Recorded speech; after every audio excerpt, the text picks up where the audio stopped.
और होगा क्या किसी को नहीं पता है।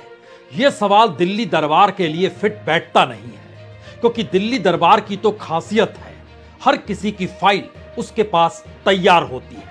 दौर में अगर वसुंधरा राजे सिंधिया उसको अगर किसी तरीके से सीएम की कुर्सी से बाहर करके किसी ऐसे शख्स को कुर्सी पर लाया जाता है जिसके जरिए आने वाले वक्त में मुश्किल होगी, तो अब वह खुलकर सामने आ गए हैं। कल तक बैठकों का दौर था, आज घर में जाकर साथ ताकत दिखाने का वक्त आया। लेकिन उसके बाद एक कदम और आगे बढ़ते हुए खुले तौर पर हर किसी को इजाजत है, अब वो कह सकता है कि वसुंधरा को ही मुख्यमंत्री बनना चाहिए। व्यक्तिगत तौर की जब बात करते हैं तो हम झालावाड़ जिले से आते हैं। वसुंधरा जी 2 बार हमारे मुख्यमंत्री रही है, हमारी सांसद भी रही है।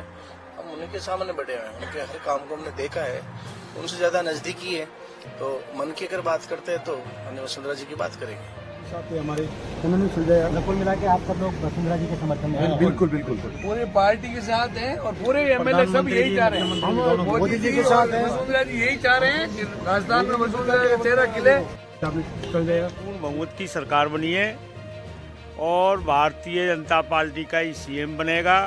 जो जनता की मांग है वो वसुंधरा जी है, वसुंधरा जी को सीएम बनाना चाहिए। आप लोग मजबूत करने के लिए आए हैं? बिल्कुल मजबूत करने के लिए आए हैं।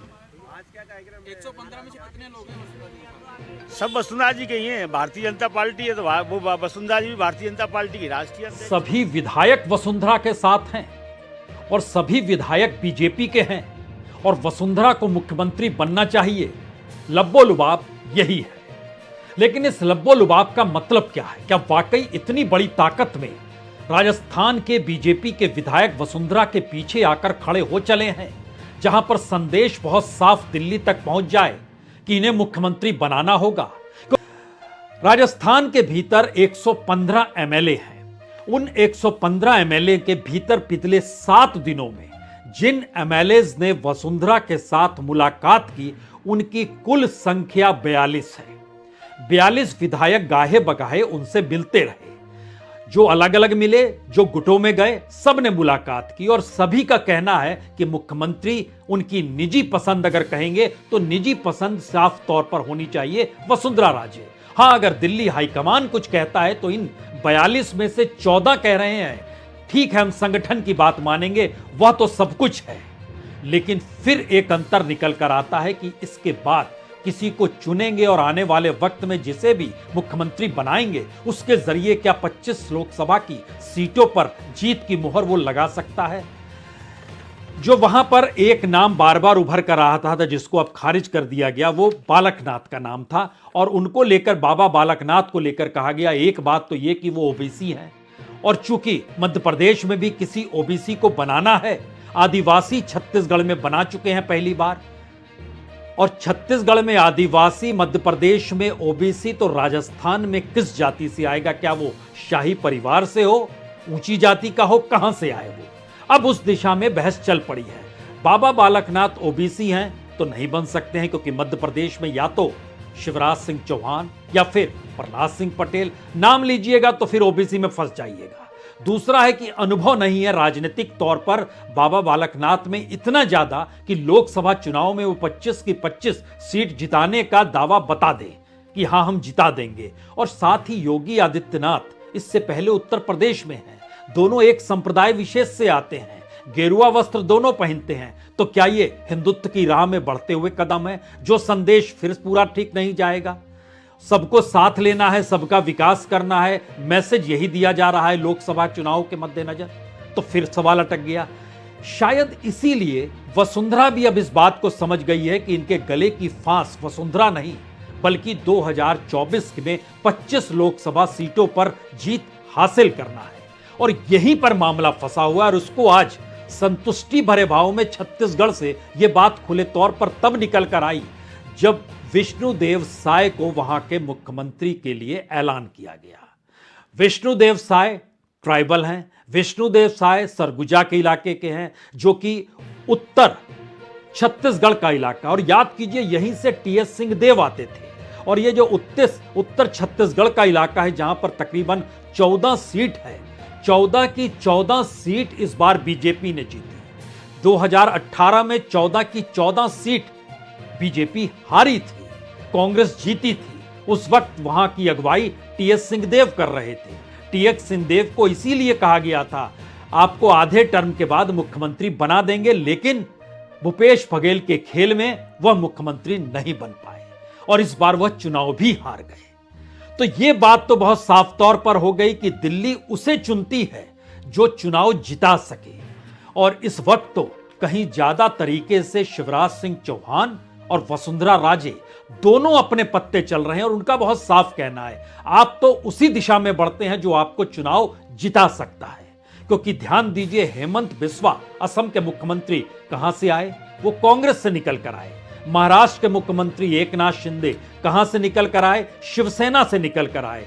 यहां तक कि योगी आदित्यनाथ भी आरएसएस के नहीं है, वह हिंदू महासभा से हैं, उससे निकल कर आए, लेकिन उनकी मान्यता उनके पीछे अयोध्या में आंदोलन के मद्देनजर बड़ी होती चली गई। तो जब आप, और यहां तक कि कर्नाटक में भी मुख्यमंत्री जब आपने बनाया तो अब वो वहीं को बनाया था, वो मई आपके साथ नहीं जुड़े थे, वह तो जनता दल के साथ हुआ करते थे उनके पिताजी, और उनको भी आपने बनाने में हिचक नहीं दिखाई और आरएसएस तक को दरकिनार कर दिया। तो राजस्थान के भीतर अगर कार्यकर्ताओं के भीतर वसुंधरा को लेकर कुछ आक्रोश है तो आपको चुनाव जीतना है या नहीं? आरएसएस के कुछ लोगों में अगर वसुंधरा की कार्यशैली को लेकर आक्रोश है तो आपको चुनाव जीतना है या नहीं? मैसेज देने की स्थिति में अब तमाम विधायक जो वसुंधरा के करीब हैं वह खुलकर सामने आने लगे हैं।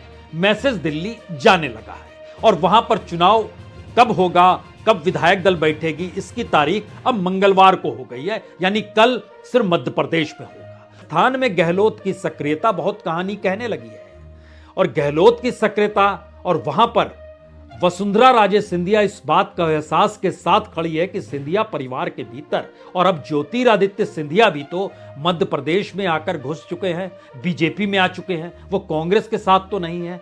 तो परिवार का जिक्र हो या पार्टी का जिक्र हो, कांग्रेस और बीजेपी परिवार यानी सिंधिया परिवार के लिए कोई दो पार्टियां नहीं है, वो एक दृष्टिकोण है।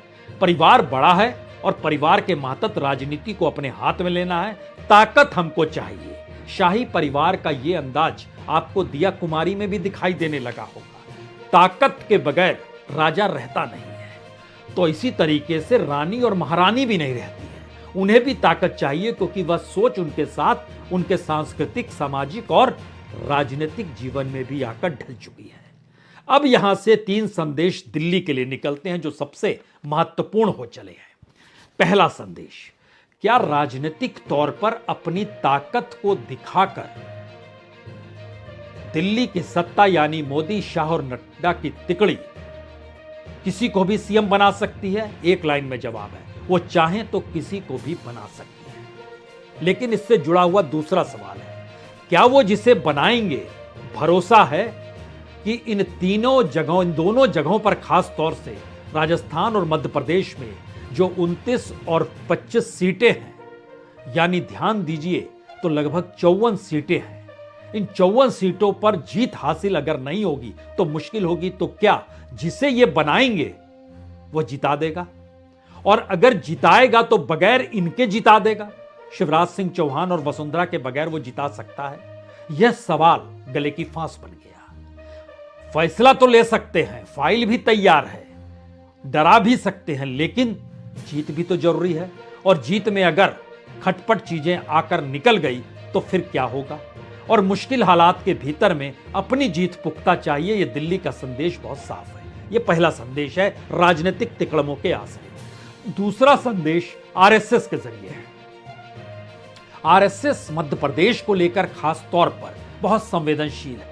मध्य प्रदेश के भीतर जो भी प्रयोग शिवराज सिंह चौहान ने किए, और सबसे बड़ी बात यह है कि शिवराज सिंह चौहान की उम्र अभी बहुत कम है और नरेंद्र मोदी की उम्र के लिहाज से वो छोटे हैं।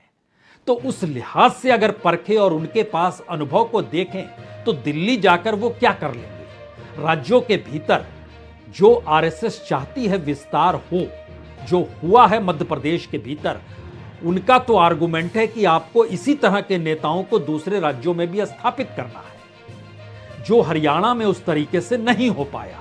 लेकिन खट्टर पर्यवेक्षक है और आ रहे हैं मध्य प्रदेश। और अब क्या होगा? तो क्या इस रूप में चुना गया है पर्यवेक्षकों को भी जिनकी अपनी राजनीतिक जमीन कमजोर हो और वो दिल्ली की ताकत के सामने नतमस्तक हो चले हों?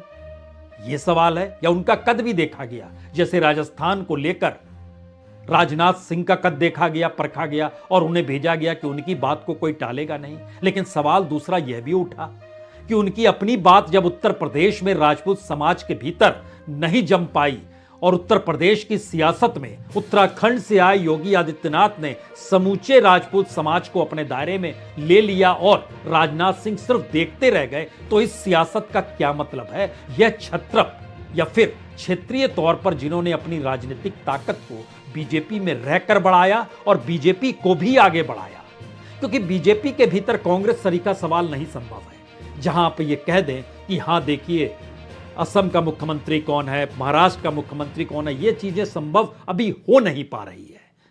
तो क्या इस रूप में कहा जा सकता है कि बीजेपी के वह नेता जिन्होंने आरएसएस के साथ कदमताल करते हुए अपनी राजनीति और संघ के विस्तार को एक साथ समझा, उनको दिल्ली अपनी ताकत के जरिए डिगा देगी या मैसेज देने भर के लिए यह काम करेगी? दरअसल जो तीसरा सवाल है वो सबसे बड़ा है। तीसरा सवाल सबसे बड़ा इसलिए है क्योंकि 272 का जो जादुई आंकड़ा लोकसभा चुनाव में बनता है बहुमत के लिए, अगर उस आंकड़े से नीचे रह गए तो क्या बीजेपी के भीतर कोई ऐसा नेता भी है जो मोदी को चुनौती दे सके आने वाले वक्त में? अगर चीजें डगमगाए और एक झटके में समर्थन देने के लिए दूसरे राजनीतिक दल कहें आप पहले कोई दूसरा नेता लेकर आइए, हम उसे समर्थन कर देंगे, तो बीजेपी के भीतर कोई नेता ऐसा रहना चाहिए जो अपने बूते खड़ा हो रहा हो, या फिर ऐसे नेताओं की फौज रहनी चाहिए जो दिल्ली या कहे मोदी शाह की उंगलियों पर चलने लगे हों?